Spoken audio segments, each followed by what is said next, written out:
Bapak Ibu para jamaah sekalian yang disayangi Allah dan dicintai Allah. Kami keluarga besar Pondok Pesantren Salafiyah Kesetaraan Al-Islami Nurul Anwar, Amburawang Darat, Kutai Kartanagara, insya Allah akan mengadakan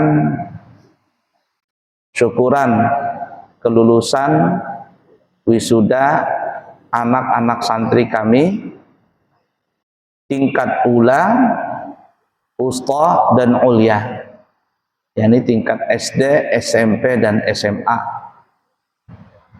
yang insya Allah nanti di pesantren akan dilaksanakan pada tanggal 8 Juni 2025, hari Ahad, kurang lebih hari ketiga setelah Idul Adha. Idul Adha kan tanggal 6 kalau nggak salah.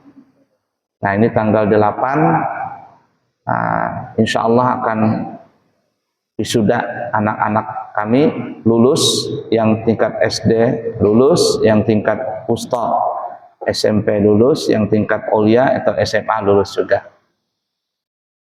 Nah, pesantren kami adalah pesantren yang resmi, ada mengeluarkan ijazah resmi.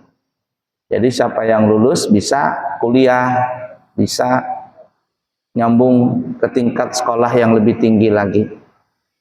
Dan santri kami sudah ada 5 orang, ya, 5 orang yang sudah sekolah di Hadramaut. Ya, sudah 5 orang. Kami utus berangkat ke sana. Nah tadi habis Idul Fitri kami berangkatkan lagi 1 orang, karena dia sudah ujian kuliah, ya sudah berangkat, dapat beasiswa, anggaplah beasiswa ya, hampir 50 juta.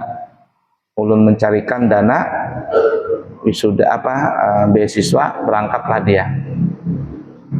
Nah jadi kami santri kami itu kalau 6 tahun kami berangkatkan ke Hadramaut.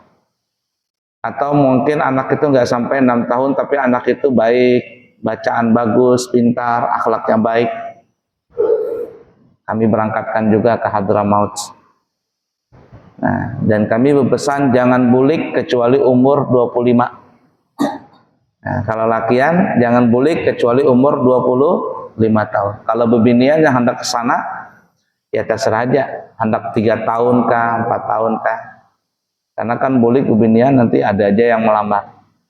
Kalau lakian jangan dulu kawin, jangan nikah kecuali umur 25, sesuai dengan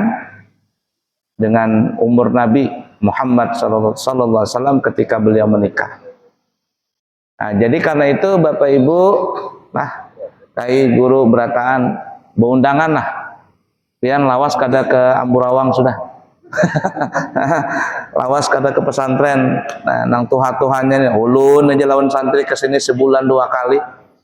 Masa bubuan pian kada suah datang ke pesantren. Itu kan kata Bang Haji Roma Irama, sungguh terlalu.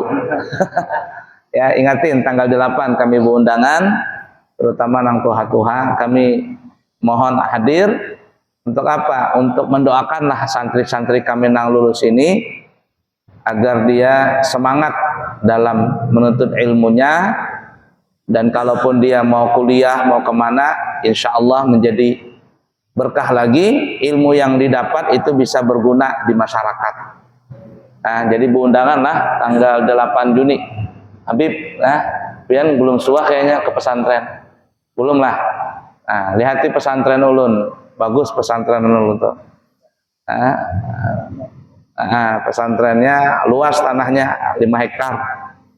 Nah, jadi beundangan Bapak Ibu berataan lah tanggal 8 insya Allah hari Ahad jam 8 pagi insya Allah mulai. Insya Allah. Kemudian kami juga pribadi di pesantren mengulah travel seorang sudah. Jadi kada lagi 4 lawan orang.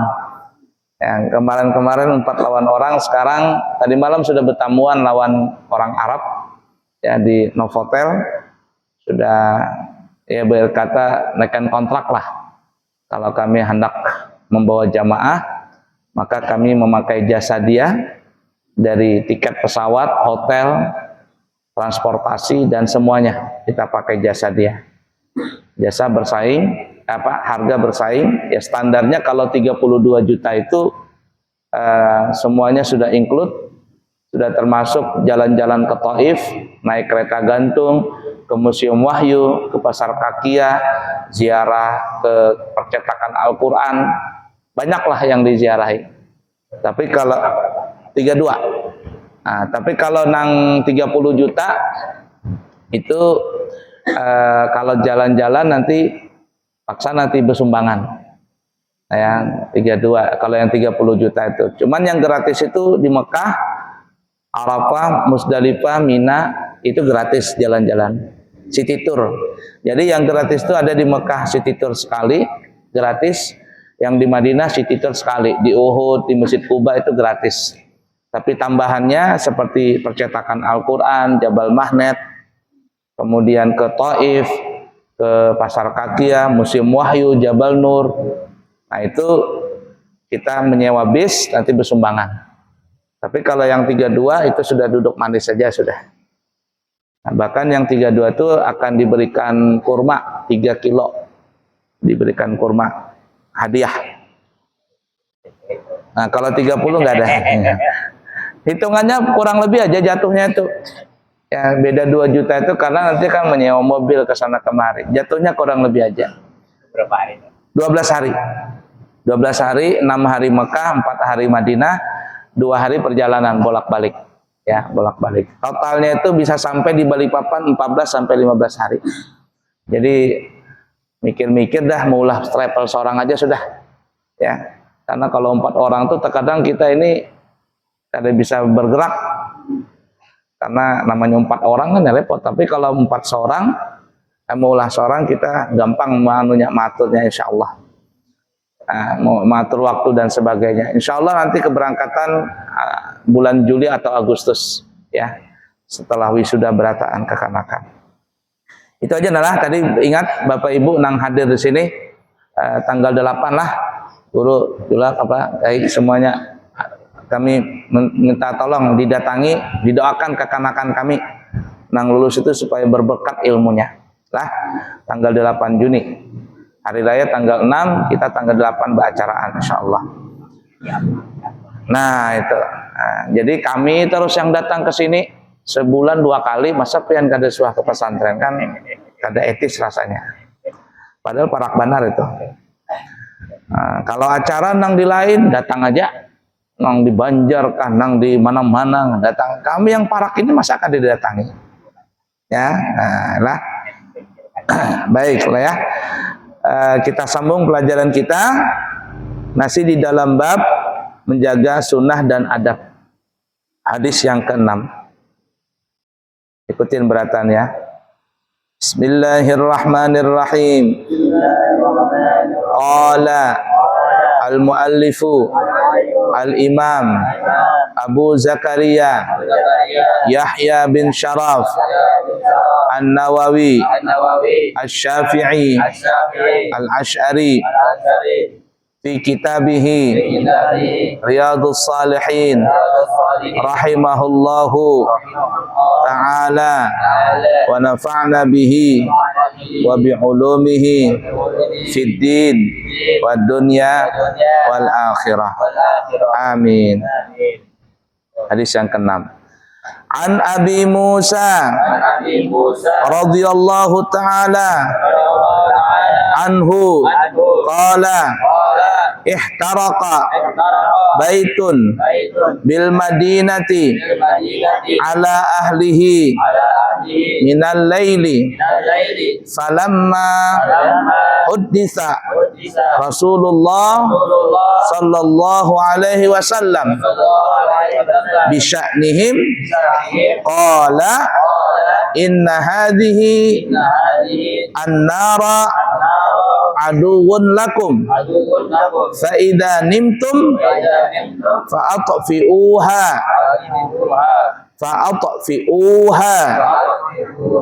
ankum muttafaqun alaih.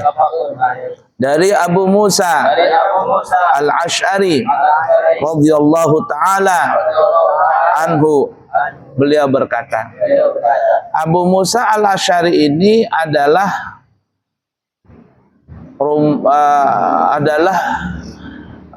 orang yang ditinggali rumahnya oleh Nabi Muhammad SAW ketika Nabi sampai di Madinah. Jadi kan ketika Nabi hijrah sampai di Madinah, bubuhan kaum Ansar ini berebutan untuk menjamu Nabi. Jadi seikung-seikung, apalagi nang orang sugih. Tidak mungkin pang orang miskin nang mesurung kan. Kita saja umpama datang ulama, datang habib, apalagi ulama besar, nang miskin ini supan menyurung, pasti nang sugih. Habib, kiai, tuan guru ke rumah ulun, mobil ada, mobil Alphard, ibarat kata mobil Pajero, anak mobil apa pian. Nah, jadi nang sugi-sugi ini menyurung, ibarat kata nih menyurung diri. Nang miskin supan menyurung. Nah, Nabi ini kan yuhibbul masakin, cinta kepada orang miskin, fuqara wal masakin. Nah, lain kita terkadang kalau kita datang, wah orang sugih didatangi dulu. Kenapa? Pasti makanannya nyaman, mobilnya nyaman. Nang miskin maka kasihan. Nabi ini ibarat kata tuh kada juga menolak nang sugih, kada juga menolak nang, kada juga menerima. Supaya adil, jangan Nabi gini aja dah. Di mana ontaku berdiam, berjalan nih, lalu dia duduk di situ, nangku tinggali rumahnya nanti. Supaya adil nih lah. Jadi supaya adil, di mana ontaku nanti berjalan lalu duduk di situ, aku bertinggal, jar Nabi. Maka sepakat ya sudah sahabat, supaya adil nah, nang sugih kah, nang miskin kah. Nabi kada memandang siapa yang ditempatin itu nang, siapa nang onta Nabi di situ, Nabi nang berdiam di situ. Berjalanlah onta Nabi ini. Sampai akhirnya berjalan tengok sana tengok sini onta, ya. Lalu Nabi onta Rasulullah itu pun duduk di depan rumahnya Abu Musa al-Asy'ari. Maka Rasul pun, nah berarti aku di sini jangan Nabi tinggal. Ketujuhnya Abu Musa al-Asy'ari ini, ketujuh benar ditinggal di rumah Sidin. Padahal Sidin orang miskin, orang miskin. Nah itu Nabi. Jakanya Nabi memilih orang kaya nanti kada nyaman lagi karena. Tapi ketika nang miskin ya sudah, yang kaya ini pang sudahlah lapang dada. Nah, jar Abu Musa al-Asy'ari ya, pada suatu malam ada sebuah rumah terbakar di kota Madinah karena penghuninya lalai. Kemudian ketika peristiwa itu diceritakan kepada Rasulullah Sallallahu Alaihi Wasallam, beliau bersabda, sesungguhnya api ini bisa menjadi musuh bagi kamu sekalian. Oleh karena itu, bila kamu sekalian tidur, maka padamkanlah api itu. Hadis riwayat Bukhari Muslim. Salah satu adab, salah satu kesunahan kalau kita ingin tidur, kita itu dianjurkan memeriksa dulu perapian, kompor, lilin, apalagi ya. Nah, kalau bahari lampu minyak, strongkeng, ya, apalagi tungku pembakaran yang habis membakar membanam iwak kah, atau habis masak pakai kayu bakar, dilihati dulu sebelum goreng, sebelum tidur. Sunnah itu. Dan juga para ulama kita mengatakan sunnah kalau tidur dengan suasana agak gelap. Karena kalau tidur itu dengan suasana gelap lebih rileks, dan itu diperiksa ya sama para ahli kedokteran. Ternyata pada saat kita tidur dengan suasana yang gelap, itu kita punya otot-otot rileks dia rileks, lebih tenang dan sebagainya daripada orang tidur dengan cahaya. Nah, maka lihat saja orang yang tidur dengan gelap sama tidur yang terang itu kualitas tidurnya berbeda. Kualitas tidurnya berbeda. Ketika dia bangun, yang guring dalam keadaan gelap itu lebih segar ketika dia bangun. Karena seluruh urat-uratnya, kemudian persendiannya, semuanya, peredaran darahnya itu stabil semuanya. Tapi kalau ada cahaya pada saat tidur itu kayak ada rasa panas begitu, ya, panas dia. Nggih, pas bangun tuh kada tapi segar. Nah, kada tapi segar. Lihat saja orang yang guring dengan suasana gelap sama dengan guring yang terang itu kualitas bangun ketika bangun tidur itu berbeda. Baiklah ya. Jadi sunnah kalau kita mau tidur padamkan api dulu. Nah, dimatikan api-api tadi, kompor diperhatikan, jangan sampai menyala itu. Nah, karena api itu jar Nabi bisa menjadi musuh. Pepatah Bahari mengatakan begini ya, kecil jadi sahabat, besar jadi penjahat. Apakah itu? Teka-tekin ya. Kecil jadi sahabat, besar jadi penjahat. Apa itu? Ternyata adalah api. Kalau api itu kecil jadi sahabat, orang berokok pakai api nang halus. Ya lah, orang memasak pakai api nang halus, kadang paumpang merokok. Kemudian pakai api nang lagi ganalnya itu api obor Pertamina itu aku nak merokok jarnya. Itu api belum masuk rokoknya sudah hangit muha seorang. Karena dia besar. Tapi kalau dia kecil jadi sahabat, besar jadi penjahat. Itu api. Nah, jadi salah satu sunnah kalau mau tidur itu dengan suasana gelap. Tapi kalau di Hadramaut lah, di tempat Abuya Bahari sekolah di Darul Mustafa, itu pertama tidur itu mati lampu. Mati lampu cuma di teras aja menyala. Di teras menyala. Tapi karena ada nang nakal, ya, pas mati lampu tuh ada nang nakal. Apa-apakah nakalnya, macam-macam dah. Duit kawalnya kah diambilnya, atau kawalnya kah dihaharnya. Karena jadi akhirnya pakai lampu, tapi lampu yang redup. Lampu nang ibarat kata redup, lampu warna kuning itu redup kan. Lampu pijar, gelap, redup. Nah, jadi kalau malam itu pas guringan nanti ada penjaga melihati. Pintu nggak boleh ditutup. Jadi pintu itu terbuka, nggak boleh dikunci. Jadi supaya apa? Supaya nanti ada penjaga ketika melihati ngontrol ke kamar kelihatan tuh apa yang dilakukan kekanakan di dalam kamar itu. Nah, tapi kalau gelap-gelapan sudah dia. Nah, kamu tidur di kamar gelap kah? Dikunci kah? Nah, kalau dikunci, awas nanti ada kekanakan dikuncinya, jendela ditutupinya, gelap semuanya. Dibangunin kada bisa bangun. Diteriakinya kada bangun, disimbur lawan gurunya, habis selesai. Nah, jadi begitu sunnah ya dengan mati lampu. Baik, kita lanjut. Wa anhu qala Rasulullah sallallahu alaihi wasallam inna mislama ba'athani Allahu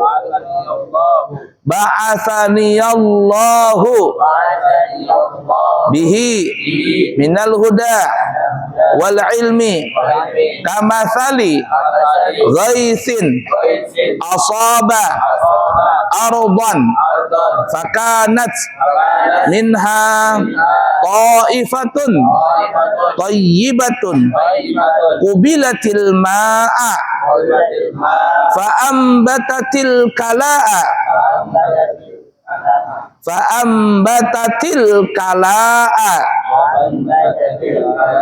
wal ushba al kathira wa kana minha ajadibu amsakatil ma'a fanafa'allahu biha annasa fasharibu minha wasaqau wazara'u wa asaba ta'ifatun minha ukhra innama hiya qi'anun la tumsiku ma'an wala tumbitu kalaan fadzalika masalu man faqaha fi dinillahi ta'ala wa nafa'ahu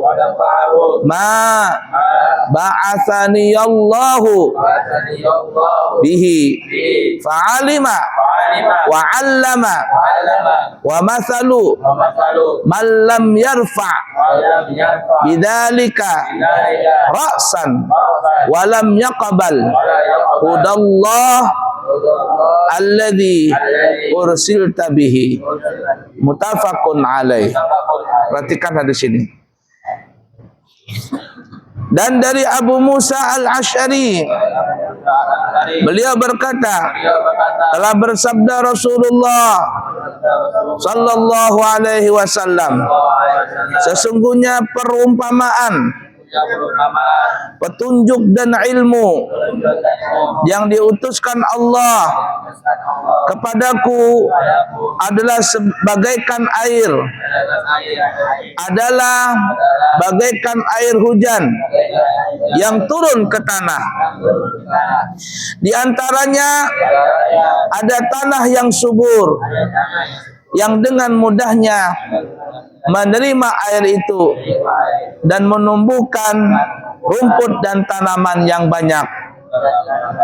Di antaranya ada tanah yang tandus, yang dapat menahan air, sehingga orang-orang dapat mengambil manfaat dari air itu, di mana mereka dapat mengambilnya untuk minum, untuk memberi minum ternaknya, dan untuk menyiram tanaman-tanamannya.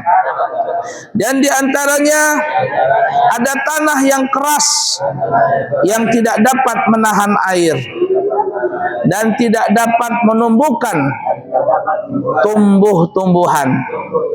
Demikianlah perumpamaan orang yang pandai dan mendalam dalam bidang agama Allah Ta'ala, serta ia mengambil manfaat dari apa yang diutuskan oleh Allah kepadaku. Kemudian ia belajar dan mengajarkannya. Dan perumpamaan orang yang tidak mau menerima sama sekali apa yang diutuskan oleh Allah kepadaku, serta orang yang tidak dapat mendapat petunjuk Allah atas apa yang diutuskan kepadaku. Hadis Bukhari Muslim. Perhatikan ini. Para ulama tasawuf mengatakan kita manusia ini ya, mempunyai 4 unsur. Tubuh kita manusia ini mempunyai 4 unsur. Yang pertama ada unsur air. Ada unsur air.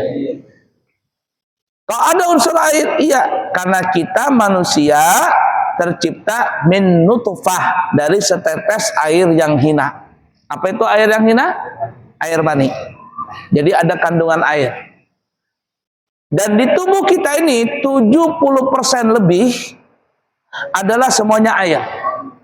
Air mata air, ingus air, liur air, keringat air, darah air, kencing air, apa lagi? Mencret air, air mani air, air madi air, air wadi air, semuanya air. 70% kurang lebih di tubuh kita ini kandungan air semua. Nah, para ulama tasawuf itu menjabarkan, kok ada air? Apa hikmah air itu? Panjang kisahnya. Ya, panjang itu. Kalau diambil hikmah air itu, kok ada air? Apa maksudnya air itu? Panjang. Yang kedua, di tubuh kita ini ada unsur angin. Ada unsur angin. Kalau kada percaya, kita bernapas, ada unsur angin. Bekantut, angin. Sampai akhirnya masuk angin. Malah angin semua. Kok manusia ada angin? Panjang jabarannya. Nah, cuman salah satu hikmahnya angin itu adalah angin tidak pernah berbohong. Angin tidak pernah berbohong. Yang berbohong itu mulut. Yang berbohong itu mulut. Angin tidak bisa berbohong. Apa yang disampaikan oleh angin ke hidung kita, itulah adanya. Kita lewat ke pasar iwak karing, pasti baunya iwak karing. Kita masuk ke toko parfum, baunya parfum. Kada mungkin kita masuk ke pasar ikan asin, baunya parfum, itu gak mungkin. Gak mungkin. Jadi angin itu tidak bisa berbohong. Nah, itu panjang kisahnya. Kemudian yang ketiga adalah unsur api. Unsur api itu apa? Panas. Kalau kada percaya, di tubuh kita ini panas. Pegang badan kita, panas. Kalau kita masih bernyawa, panas. Air mata yang keluar, bajunya panas. Banyu kami keluar, berasap dia, panas. Liur kita kalau kita pegang, panas.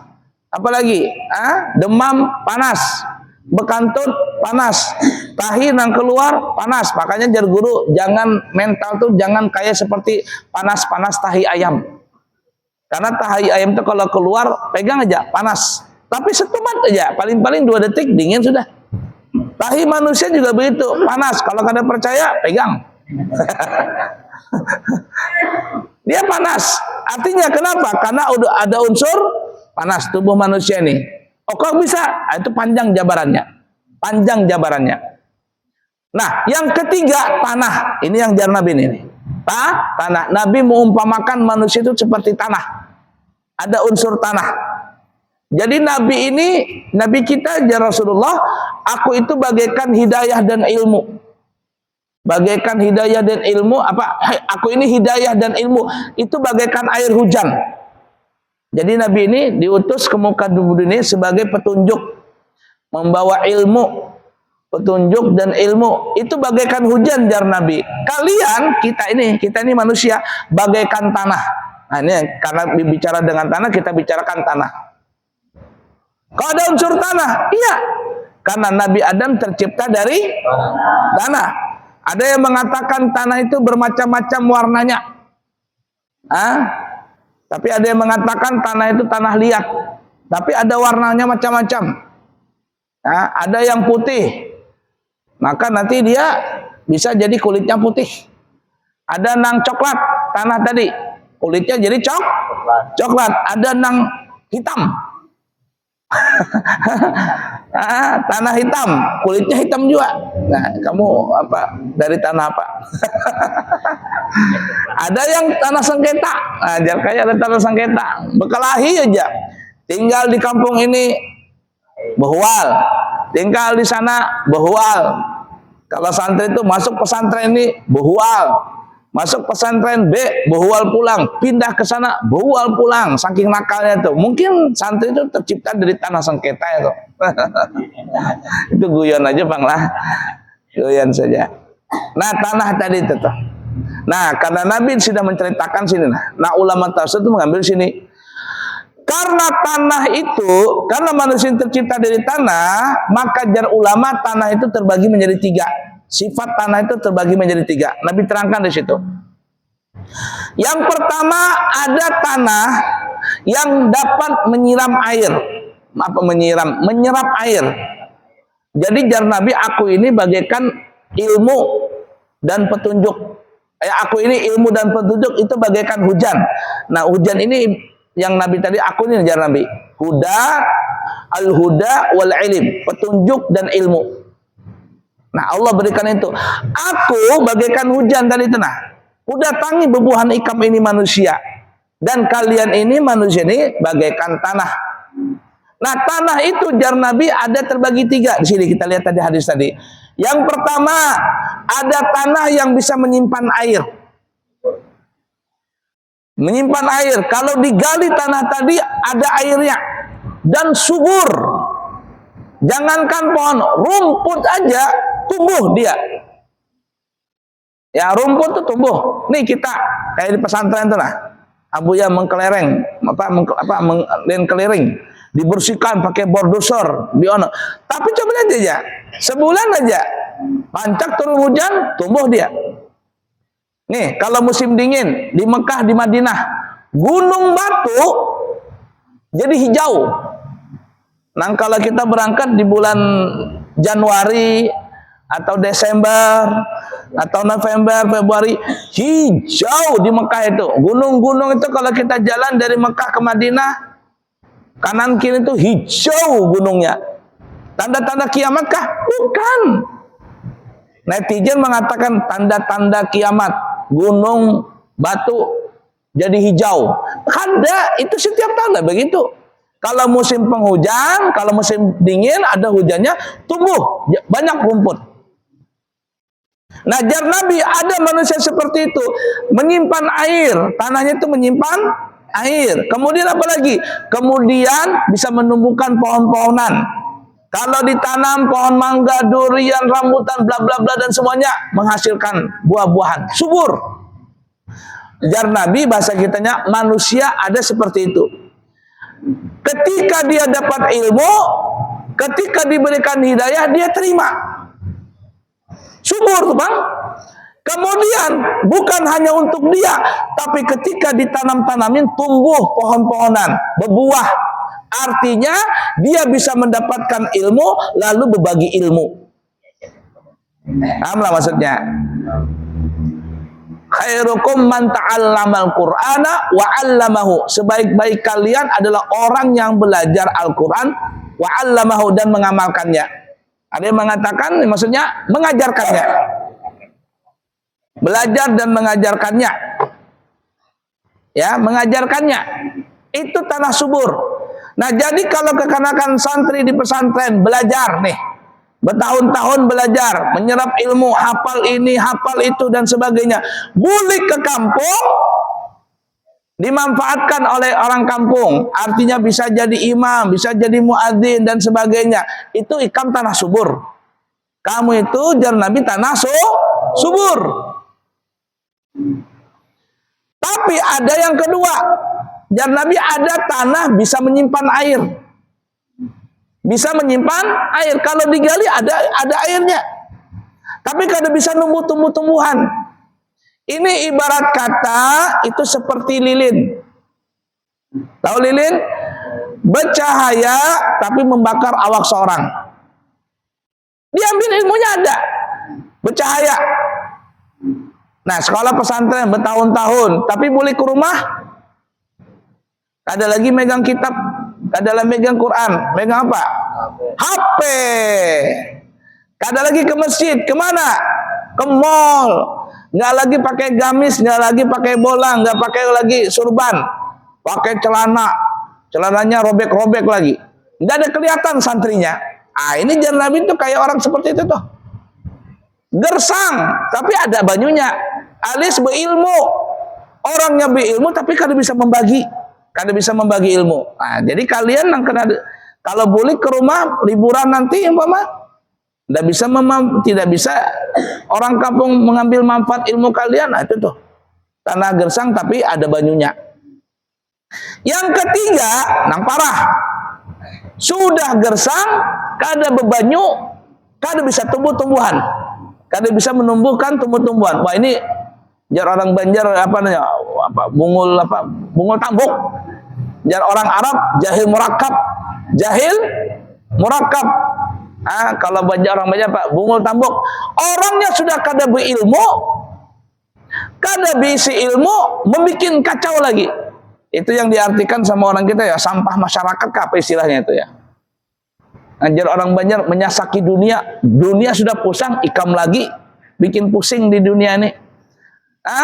beilmu kada, di kampung bikin kacau, jar orang kampung nih. Pas meninggal Sidin, meninggal nih orangnya. Apa orang kampung apa jarnya? Alhamdulillah, meninggal juga Sidin. Aman kampung, kada lagi berhilangan. Nah, jadi yang ketiga ini parah benar. Nah, sekarang kita ini mau pilih yang mana? Nah, kalian santri mau pilih yang mana? Mau yang subur, mau yang besar tapi ada bebanyu, atau kada sama sekali, bebanyu kada, subur kada? Tentunya kita berataan diharapkan Nabi adalah tanah yang subur tadi, bisa menyimpan banyu, bisa menumbuhkan tumbuh-tumbuhan. Wallahu a'lam bishawab.